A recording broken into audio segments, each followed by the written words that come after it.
اللہ تعالیٰ علیہ وسلم نے ارشاد فرمایا جو شخص حلال کی کمائی اس لیے کماتا ہے کہ اپنے اہل و عیال کی پرورش کرے، کسی کے سامنے ہاتھ نہ پھیلانا پڑے، مانگنا نہ پڑے، فرمایا قیامت کا دن ہوگا اس کا چہرہ 14ویں کے چاند سے بھی زیادہ چمک رہا ہوگا۔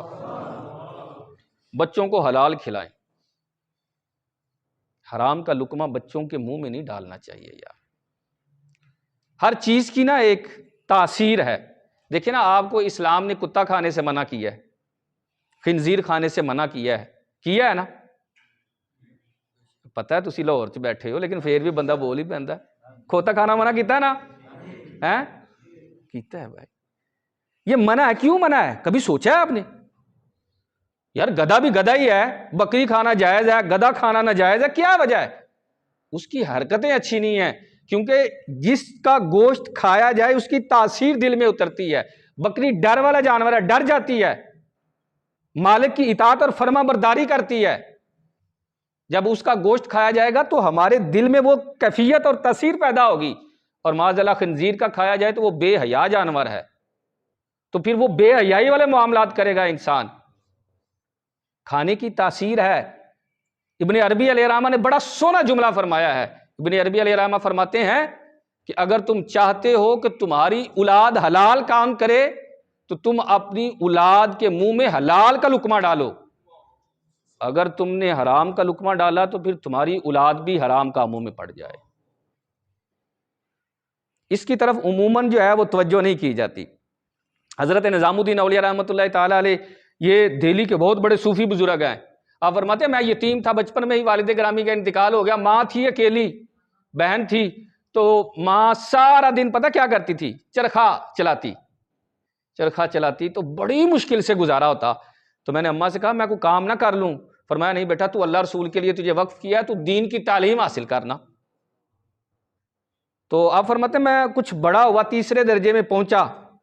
تیسرے درجے میں اس وقت قدوری شریف، یہ فقہ کی کتاب ہے، یعنی نوری لزا کے بعد قدوری شریف آتی ہے، تو وہ پڑھی نا تو میرے استاد صاحب نے فرمایا بیٹا اب امامہ باندھا کرو، تم عالم ہو، لوگ تم سے مسائل پوچھیں گے۔ کہتے اتنے پیسے نہیں تھے کہ میں امامہ خرید سکوں۔ میں نے اپنی ماں سے کہا ماں استاد صاحب نے کہا ہے کہ امامہ باندھو تاکہ لوگ تم سے مسائل سیکھیں، لوگوں کو پتہ چلے کہ نظام الدین جو ہے وہ عالم دین بن رہا ہے۔ تو ماں نے کہا بیٹا کوئی بات نہیں ہے، میں دن کو بھی چرخہ چلاتی ہوں تو اب رات کو بھی چرخہ چلا لیا کروں گی۔ چرخہ چلا کر بڑی محنت سے مزدوری کر کے پھر جو ہے امامہ لے کر دیا۔ حضرت امام احمد بن حنبل فرماتے ہیں مجھے کبھی مطلب ایسا کوئی سوال پوچھنے آئے تو میں حیران ہو گیا ہوں، ایسا نہیں ہوا، لیکن ایک مرتبہ ایک بڑھیا آئی اور کہنے لگی اے احمد بن حنبل میں نا چرخہ چلاتی ہوں اور کبھی کبھار بادشاہ کا لشکر وہاں سے گزرتا ہے، ان کے ہاتھوں میں لائٹیں ہوتی ہیں، میں ان لائٹوں میں چرخہ چلا سکتی ہوں؟ امام احمد بن حنبل کہتے ہیں میں سر پکڑ کے بیٹھ گیا، میں نے کہا بی بی بتا تو کون ہے؟ کہنے لگی آپ کا کام سوال کا جواب دینا، پوچھنا تھوڑی ہے، آپ جواب دیں۔ کہا نہیں، بتا تو کون ہے؟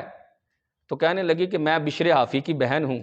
حضرت امام احمد بن حنبل نے فرمایا پھر تیرے لیے جائز نہیں ہے کہ تقویٰ تمہارے گھر سے شروع ہوتا ہے، بادشاہ کے لشکر کی لائٹ سے بھی کاٹنا جائز نہیں ہے، کیونکہ بادشاہ عموماً مال غصب کرتے ہیں، ظلم و ستم کے ذریعے وہ مال آتا ہے، اس ظلم و ستم والی روشنی میں بھی تمہارے لیے لائٹ جلانا اور اس جلی ہوئی لائٹ میں جو ہے وہ چرخہ کاٹنا جائز نہیں ہے۔ تو ہم تو اپنے بچے کو حرام کا لقمہ کھلا رہے ہوتے ہیں، دھوکہ دے کر بڑا کمال سمجھ آتا ہے یار میں نے تو آج کسٹمر کو الو بنا دیا، میں نے تو بڑا اس سے جو ہے وہ یہ منافع کر لیا، یہ کر لیا، وہ کر لیا۔ ایسا نہیں، اپنے آپ کو اسلام کے دائرے میں لے کر آئیں۔